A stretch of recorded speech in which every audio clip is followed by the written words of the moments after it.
Thank you very much, Program Director, Mr. Hendrik du Toit, the CEO of 91 South Africa, Mr. Thabo Kojani, Managing Director, leaders of business and investors on the platform, and all distinguished delegates. Good morning, Absheni Huyamore. Let me begin by thanking you, Mr. du Toit, and your team for inviting us to participate in this important global investment summit under the theme Adapting to a New Reality, and a platform that seeks to propel the economy forward. We are joining you virtually because today we are responding to questions in the National Council of Provinces in Cape Town, so I'm not able to be in Johannesburg. We decided to join you because we regard you as a critical player and a critical partner in growing our economy. We are confident that many of you have joined this summit because, like us, you believe in South Africa and support our developmental agenda as outlined in the National Development Plan, the NDP 2030, aimed at eliminating poverty, reducing inequality, including growing an inclusive economy, amongst others. Most recently, in response to the impact of COVID-19, we have adopted what we call the Economic Reconstruction and Recovery Plan to put South Africa back to the pedestal of economic growth and prosperity. We are beginning to see the results in this regard. For example, according to Stats SA, is that the economy, after contracting by a revised 1.1% in the fourth quarter of last year, real GDP edged higher in the first quarter of this year, 2023, expanding by an estimated 0.4%. As you are aware, the manufacturing and finance industries were the major drivers of growth on the supply side of the economy. The demand side was lifted by exports, with smaller positive contributions for households, government, and investment spending. The African Development Bank, AFDB, projected the Republic of South African economy to grow marginally by 0.2% in 2023 and 1.5% in 2024, supported by growth in trade, tourism, mining, and manufacturing. The FDB projects that inflation will ease to 5.9% in 2023 and decline further to 4.5% in 2024 on account of reduced fuel and food prices, subject to evolving global dynamics.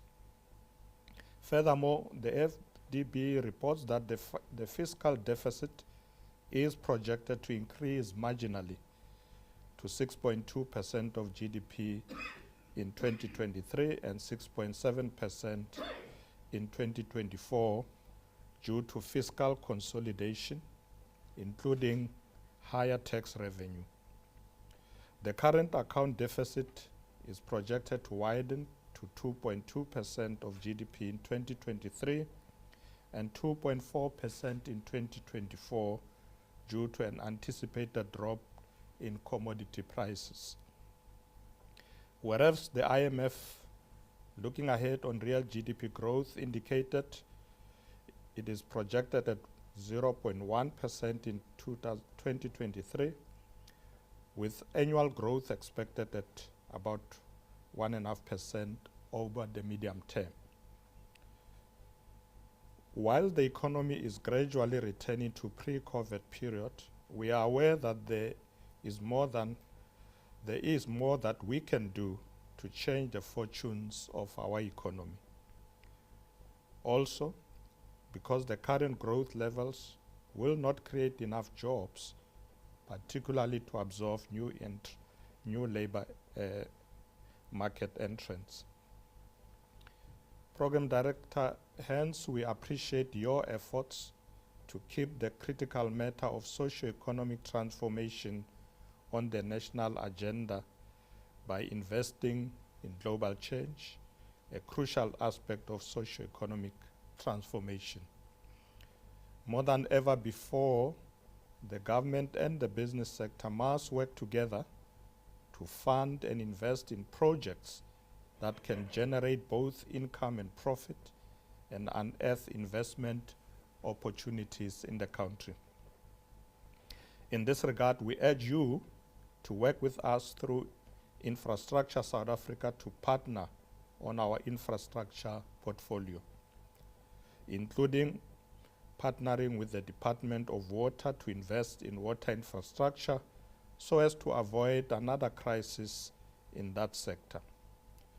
This is because through Operation Vulindlela, the Department of Water and Sanitation is working towards resolving 80% of water use licenses as requested by mining companies within 90 days. Ladies and gentlemen, we must work together to build and strengthen our economy. We must find real-world solutions to the burning issues of poverty, unemployment, and inequality that confront us as a people. We are coming to this summit with an open mind to hear what you have to say, hear you out, and also with the aim to go back to the drawing board on some of the issues so that our country can become or seen as investor friendly. We assure you that there are many investment prospects in South Africa. Investors may consider investing in industries such as manufacturing, agribusiness, transport and logistics, the ocean economy, the digital economy, and renewable energy. Distinguished ladies and gentlemen, as a matter of urgency, solving the energy crisis remains at the top of the agenda of our government. Together with business and the government, we want to work with you to stabilize the energy supply by, amongst others, fixing Eskom and improving the availability of existing supply. Secondly, enabling and accelerating private investment in generation capacity. Third, accelerating the procurement of new capacity from renewables, gas and battery storage. Fourth, unleashing business and households to invest in rooftop solar. And fifth, to fundamentally transform the electricity sector to achieve long-term energy security. Equally, government continues to rapidly implement the Integrated Resource Plan 2019 by procuring additional energy capacity through renewable energy procurement programs. In addition, the following measures have been taken and will continue to be taken. 1, release further bid windows on an accelerated basis. Bid window 7 should be released this month for 5,000 megawatts of solar PV and wind, further RFPs for 1,200 megawatts of battery storage, and 3,000 megawatts of gas, and preparatory work should be undertaken soon to explore a mega bid window, or what we call the rolling bid window. Second, procured emergency power solutions. A ministerial determination has been issued and a procurement and funding strategy has been developed. Third, cross-border power purchase from neighboring countries. A ministerial determination has also been issued to secure 1,000 megawatts of additional power from Mozambique, which could be made available within 6 months of the PPA signature.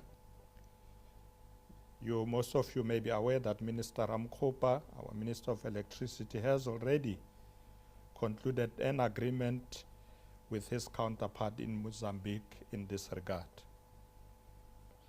Ladies and gentlemen, furthermore, we have developed the Just Transition Plan to guide the nation's transition from fossil fuels to a sustainable and equitable energy system without occasioning a bloodbath of job losses. Our Just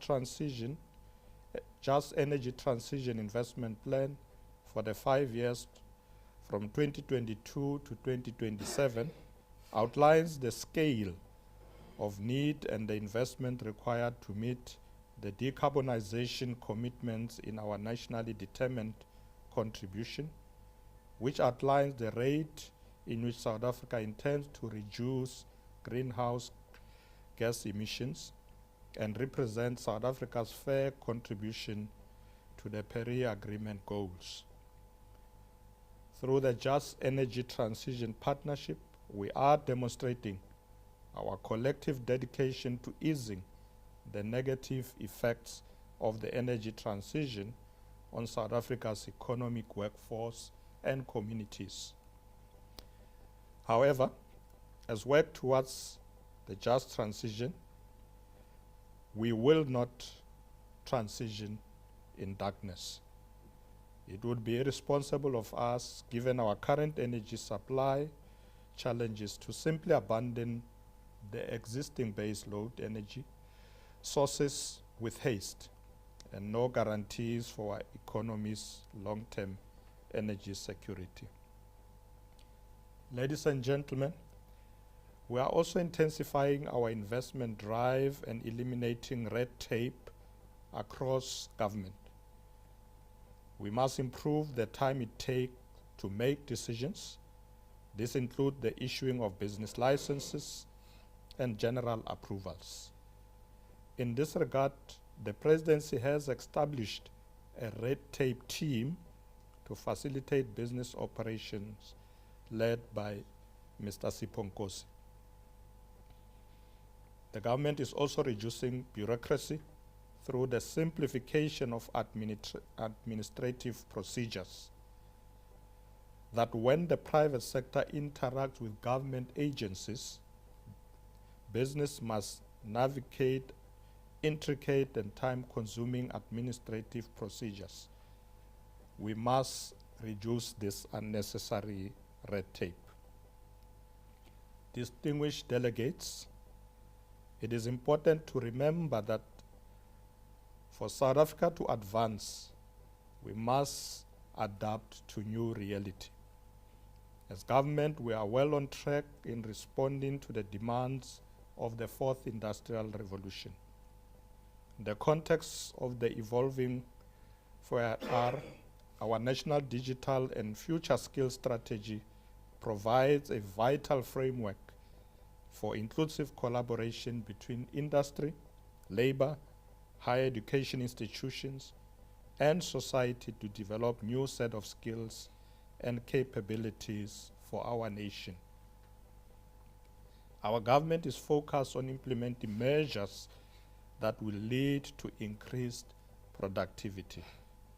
This necessitates equipping public servants with the skills and abilities necessary to manage the new challenges competently.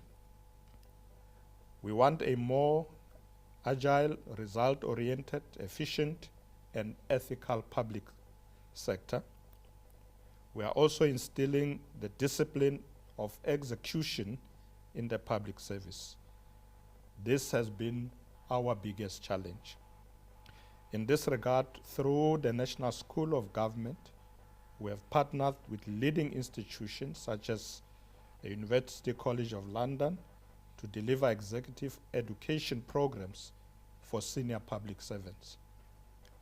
This morning, together with senior public servants, I joined the master class by Mariana Muzzicato, Professor of Economics from UCL, on the entrepreneurial state and mission economy as strategies for increasing state capacity and driving inclusive growth.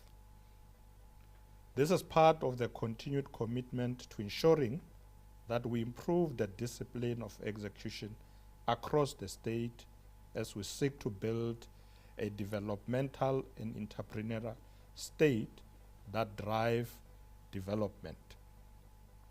Ladies and gentlemen, we therefore urge you as investors to continue investing in our country. We commend many of you for your continued investments in our country, in youth development initiatives, as demonstrated through the youth employment stimulus initiated, as well as investment in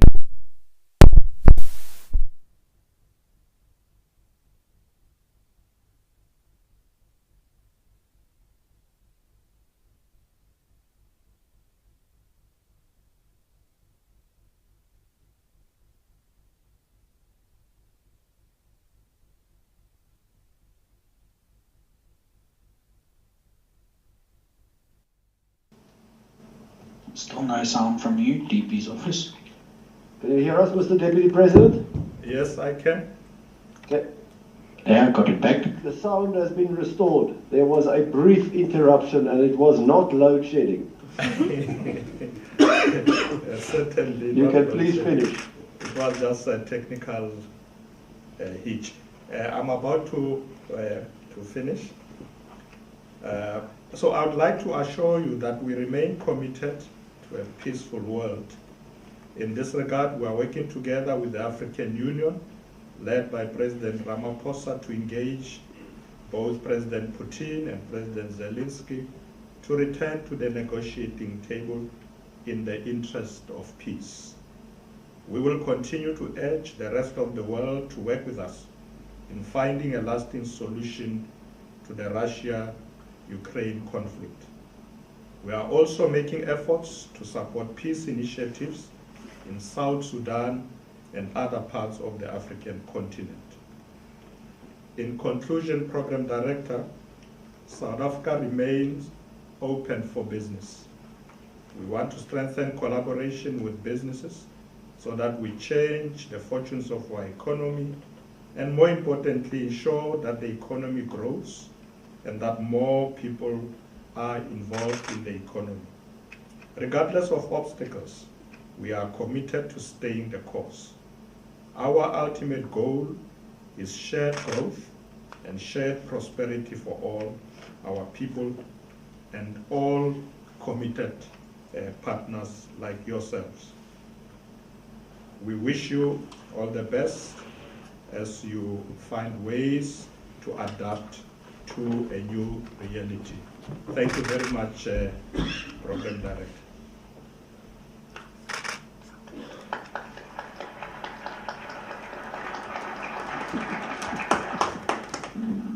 Mr. Deputy President, this is Hendrik de Tooy now. The Program Director is given me 5 minutes to not only to thank you in person, and I know we spoke yesterday before this important speech, but you allowed us also to ask you 2 questions, given your very tight schedule. But I would like to just officially, on behalf of everyone in this room, and we will send you a video. This is a very full room.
have leaders that get things done.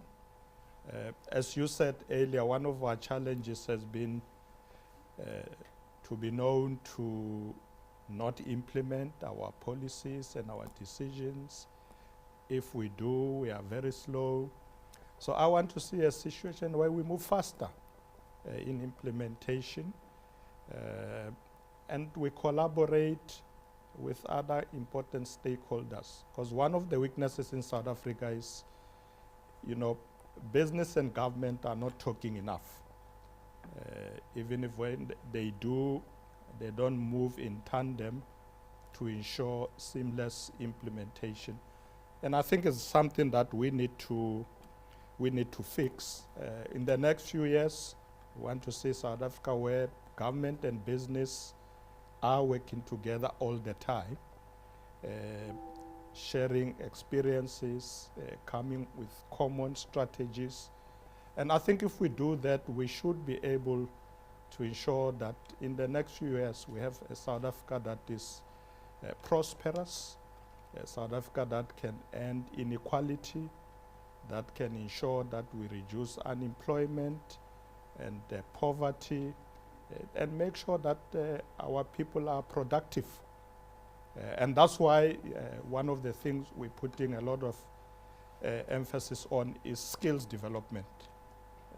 I currently chair the Human Resource Development Council, and we're busy working with provinces, local government to ensure that there are skills not only in the public sector, but throughout society, particularly amongst young people. And I think that's what I'm going to be working hard with my team and others in government to make sure that we achieve. Thank you, Mr. Deputy President.